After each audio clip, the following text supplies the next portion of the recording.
প্রচার, সেই প্রচারের একটা অন্যতম গুরুত্বপূর্ণ জায়গা হলো নির্বাচনী ইস্তেহার। তো তৃণমূলের নির্বাচনী ইস্তেহারে কি থাকবে? থাকবে কিন্তু সেই কেন্দ্রের বিরুদ্ধে বঞ্চনার অস্ত্রেই শান দেওয়া হবে এই ইস্তেহারে।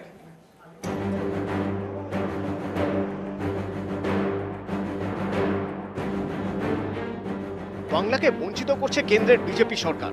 এই বঞ্চনার অভিযোগকে 23-এর পঞ্চায়েত ভোটে হাতিয়ার করে সাফল্য পায় তৃণমূল। 24-এর লোকসভা ভোটেও এই বঞ্চনা ইস্যুতেই তারা প্রতিদিন সুর চড়াচ্ছে।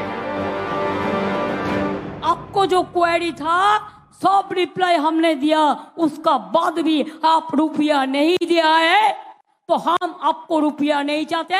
आप भी हमारा रुपया मत लो। आप क्यों बंगाल से रुपया ले जाता है?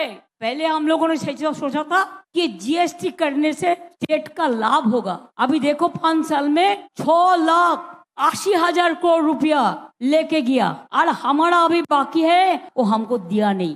कैसे हम सरकार चलाएंगे? কেন্দ্রের বিরুদ্ধে এই বঞ্চনার অভিযোগকে ইস্তেহারেও বাড়তি গুরুত্ব দিচ্ছে তৃণমূল। সূত্রের খবর, 100 দিনের কাজ এবং আবাসের টাকা বন্ধ করিয়ে দিয়ে বাংলাকে ভাতে মারার চেষ্টা করছে মোদী সরকার। এই মর্মেই ইস্তেহারে বঞ্চনার অভিযোগে শান দেবে তৃণমূল।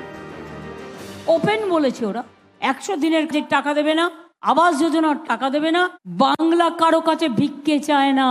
নতুন আমরা একটা স্কিম চালু করেছি কর্মশ্রী, 50 দিন তো পাবেনই, দরকার হলে 60 দিনও পাবেন। দিল্লির দিকে তাকিয়ে থাকতে হবে না।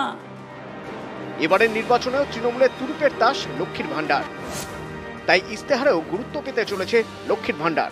আমরা ইলেকশনের আগে বলেছিলাম লক্ষ্মীর ভান্ডার করব, করেছি কি করিনি? ইতিমধ্যেই 1,99,00,000 মহিলার বাড়িতে টাকা পৌঁছে গেছে। যাদেরটা 500 টাকা বেড়ে 1,000 হয়েছে আর যাদেরটা 1,000 বেড়ে 1200 হয়েছে। তৃণমূল সূত্রে দাবি, এবারের ইস্তেহার শুধুমাত্র বাংলা কেন্দ্রিক হবে না। বিরোধীরা কেন্দ্রে সরকার গড়লে বিভিন্ন জাতীয় ইস্যুতে তৃণমূলের নীতি এবং কর্মসূচি কি হবে তারও উল্লেখ থাকবে ইস্তেহারে। সারা দেশ চালাবো আমরাই, বাংলায় পথ দেখাবে। অল ইন্ডিয়ায় বুঝে নেব, আমরাই সমস্ত রকম সরকার গড়তে সাহায্য করব। কেন্দ্রীয় বঞ্চনা নিয়ে বারবার ধরে অভিযোগ শুনিয়েছে তৃণমূল কংগ্রেস। ইস্তেহারের ক্ষেত্রে তারা অবশ্য রাখছে 100 দিনের কাজের জন্য যারা জড়িত তাদেরকে যে পরিমাণ কাজ দেওয়া হয় সেই দিনের সংখ্যা বৃদ্ধি করতে হবে। অন্যদিকে গোটা রাজ্য জুড়ে যেভাবে লক্ষ্মীর ভান্ডারকে মডেল করে তৃণমূল কংগ্রেস নির্বাচনের আগে প্রচারে ঝড় তুলেছে, সেই লক্ষ্মীর ভান্ডারের জাতীয় স্তরেও কি ব্যাপ্তি ঘটতে পারে, অর্থাৎ মহিলাদেরকে স্বনির্ভরতার বিষয়েও তৃণমূল কংগ্রেসের ইস্তেহারে উঠে আসতে পারে, এমনটাই সূত্রের খবর। ক্যামেরা জ্যোতির্ময় বসুর সাথে আবির ঘোষাল, নিউজ 18 বাংলা।